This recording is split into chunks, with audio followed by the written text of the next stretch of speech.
Hello, Gemini, Sun, Moon Rising, and Venus signs. Kamusta kayo? Sana po'y nasa mabuti kayong kalagayan. Welcome back po sa Star Tarot. At kung bago kayo rito, welcome din po kayo. Please subscribe, like, share my videos, and leave me a comment kung naka-resonate po kayo. So, Gemini, first card ninyo, opportunity. There's no use looking for luck. It arrives at unexpected times. Okay? So, this is really nice, beautiful, na mayroong opportunity na dadating, and this opportunity is swerte sa'yo. No? Kung ano man ito, pwedeng related yan sa trabaho, sa career ninyo, no? Pwedeng related sa finances or relationship, no? Or anything. Could be anything. Kayo lang ang tayong nakakaalam kung anong klaseng oportunidad, no, ang meron kayo.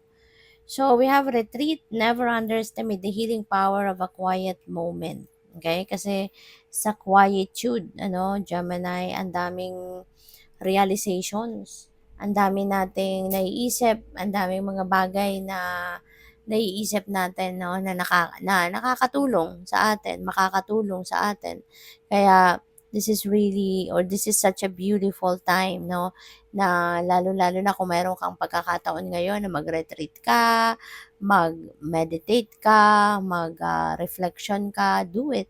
Kasi during solitude, during stillness, ang dami mong blessing, no, na matatanggap kasi nandiyan yung divine guidance, 'di ba? Nandiyan yung clarity of thought, magkakaroon ka nun, lalo-lalo na kung ikaw ay naguguluhan, magkakaroon ka ng mga realizations kung ano yung mga dapat mong gawin, or may mga bagay ka na nagawa na marerealize mo na, oh my God, hindi ko na uulitin yon kasi hindi pala mabuti, hindi maganda.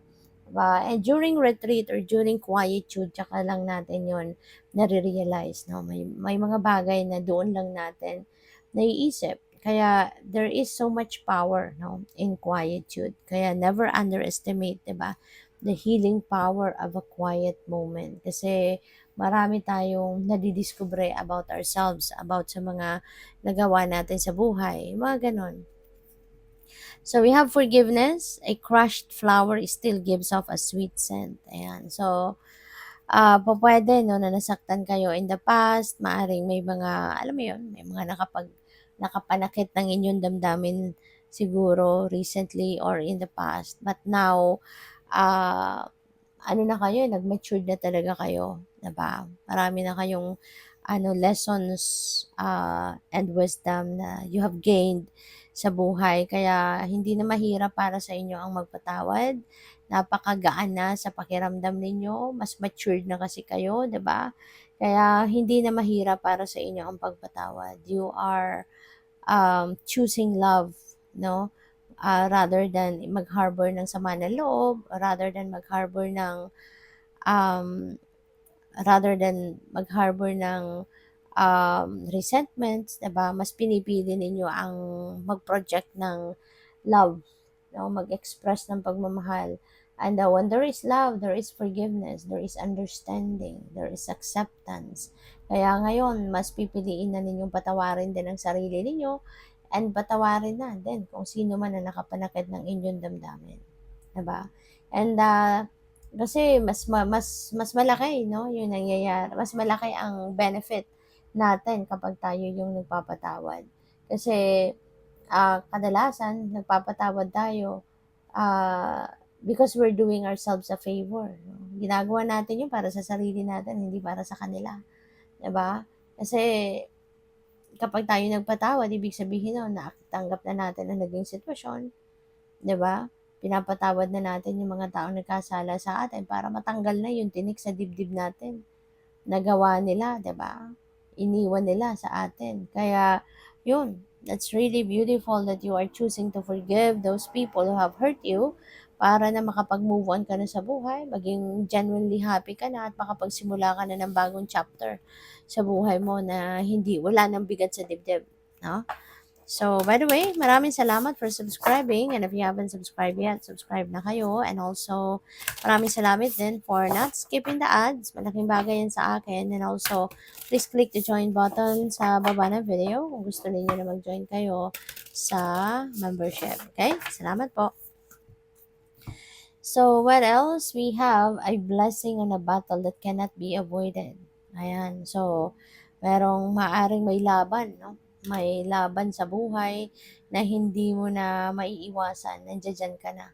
So, ano na lang ang gagawin ninyo, di ba? Then, harapin mo ng face to face. Harapin mo head on. And, pakinggan mo yung bulong ng iyong intuition, pakinggan mo yung wisdom of your body so that you can react accordingly sa kung ano man ang battle na to na kakaharapin ninyo. 'Di ba? Matalino ka, 'di ba? Magaling ka din. You also are intuitive. Kaya gamitin mo 'yan to your advantage para maharap mo ng tama, maharap mo ng mabuti kung ano man itong sitwasyon na ito. Okay? So what else? We have a blessing to find your way. Ayan, you're definitely going to find the way out. Kaya wag kang mag-alala, wag kang matakot, na ba? Kung naguguluhan ang inyong isipan, tama yon, no? Na mag-retreat ka, magnilay-nilay, magmuni-muni ka, and for sure you will find a way, 'di ba? Para malagpasan mo yung problema, para malagpasan mo yung kung ano man tong hindi ninyo pagkakaintindihan, ganyan, no? So, yan. So, what else? We have a blessing on your family. Ayan. So, yun, maybe your family has the support, no? Has the support na laging, alam mo yun, constant. No? Whenever you need help, or ano mang klaseng pinagdadaanan mo sa buhay, you are blessed that you have your family na very supportive of you, very encouraging of you. You have the family na kahit ano man yung klaseng pagdaanan mo sa buhay, nandiyan sila. Masaya ka, nandiyan sila para sa'yo, makipag-celebrate sa'yo, makipagsaya sa'yo. When you have a problem, may pinagdadaanan ka mga challenges, you have the family that supports you, that helps you, diba? That gives you, emotional support. So you are blessed. What else? We have a blessing on a friendship. Ang swerte mo, no? Siguro napakabait mo din talaga, Gemini, kaya naman meron kang blessing ng iyong pamilya, meron kang blessing ng iyong mga kaibigan. You are surrounded with people who loves you, sa pamilya mo at sa mga kaibigan. So, siguro, 'di ba? Kasi kapag ikaw ay talagang mabait din, kapag ikaw ay matulungin din, 'di ba? Of course, you will be surrounded with people who will be almost the same as you, 'di ba? Kasi kung ano nga ang klaseng energy ang ipuput out mo sa universe, ganun din ang imamatch ng divine universe sa'yo. Ganun din ang ibabalik sa'yo. Kaya when you are very helpful, very supportive, very mabait ka din, compassionate, ganun din ang mga klaseng tao ang mas lalapit sa iyo. No? Kaya ganun din, no? Yung pamilya mo, yung mga kaibigan mo, diba? They are there also for you. Kasi ganun ka din sa kanila. So, good luck. Thank you for watching. Love and light. Namaste.